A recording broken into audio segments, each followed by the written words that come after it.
You ask Tiger to calculate. This deals with linear inequalities with one unknown. The final result is x smaller than 5. Let's solve it step by step. Swap sides.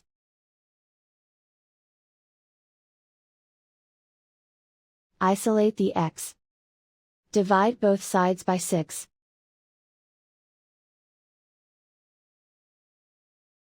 Simplify the fraction.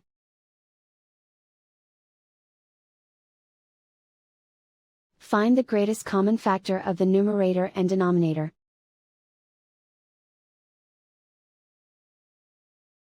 Factor out and cancel the greatest common factor.